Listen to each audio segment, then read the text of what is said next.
May bisita pagbalik karong adlaw sa Northern Cebu si Presidente Bongbong Marcos Jr. Unang gibisita sa presidente ang lungsod sa San Remigio ug ato kining sayran sa report ni Nico Sereno. Kini ang Bayanihan Village, ang dakong evacuation center sa lungsod sa San Remigio alang sa mga nabiktima sa kusog nga linog. 250 ka mga pamilya ang nagpuyo dinhi. May 200 ka mga family tents gimuntar ang DSWD nga giokupahan sa mga residenteng nabiktima sa linog. Wa pa sila makabalik sa ilang lugar, sagad nagguban sa ilang mga panimay. Ang bag-ong gi-construct sa dapit ang area kung diin gibutang ang mga modular shelter units o gitawag nga smart houses. Giset up kini sa Department of Human Settlements and Urban Development. Moabot na sa 50 ang napahimutang niini. This is 3 by 6 meters wide or 18 square meters po.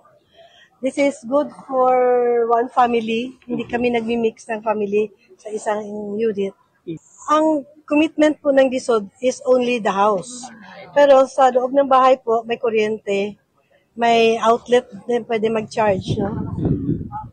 Yung nakikita nyo gamit dyan, donations po yan. Mato sa Department of Human Settlements and Urban Development, kini ang kunang higayon nga migamit og mga smart houses kung tawgo nila para sa mga biktima sa kalamidad dinhi sa nasod.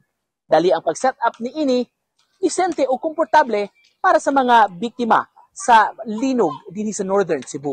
Karong adlaw subling bibisita sa Sugbo si Presidente Ferdinand Bongbong Marcos Jr. Kundiin una niyang gibisita ang Bayanihan Village sa San Remigio.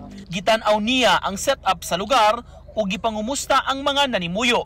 Lakip na ang mga amenities sa pasilidad, gitagsa-tagsa pagtan-aw. Samtang gikalipay sa mga residente ang smart houses nga gihulagway nilang komportable. Nice guy, sir. Oo, yan nga. Naka-avail ka din taon may ano na to. Wala ka din tayo. Nag-trapal-trapal na good way. Kumusta yung mga balay, ma'am? Wala na good. Dili na pwede puyan kay kanang iyang di-crack na good siya. Yung mga walls na kuan na. Yung balay, di lagi ito mabalikan, sir? Di na, sir eh. Ano naman? Unlod naman, sir. Yung daon man. Oo.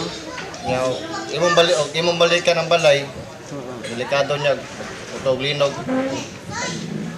Kao sa sinkhole ba? Tama dyan kami nga napil mi ani nga.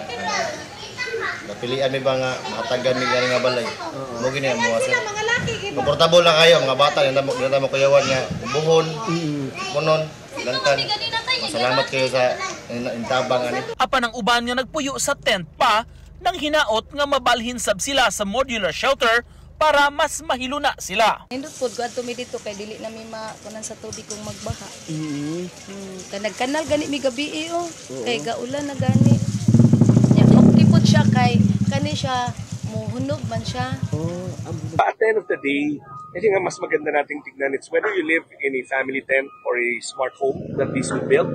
The important thing is yung pangako ng ating Pangulo. Yung utos ng ating Pangulo nangyari.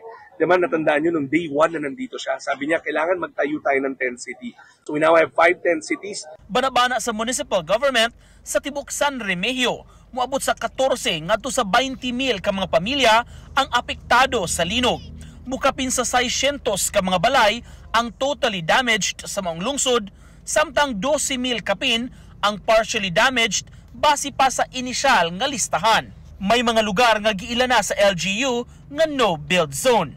Under no-build zone, katong mga palay bitaw na mga sinkholes, na mga takukay cracks tungod sa biya giuta, takukay mga cracks, agi sila mga palay. Di naman yung kapuyan ang ilang mga palay. Kanya, para nako, ang ilang mga palay ay no-build zones. Tungod kay no-build zones man, it's going to take us longer to relocate and build houses for them. Kining mga totally damaged, partially damaged, hinahinay na nila natin hatag o financial assistance. Hopefully, hinahinay na po na sila balik sa ilang panimalay. Pagkakaroon good, tungkol kay naman mga aftershocks, what are we willing to go back to their houses? Uban ni Cleofer Lumayag, ako si Nico Sereno. Balitang Bisdak.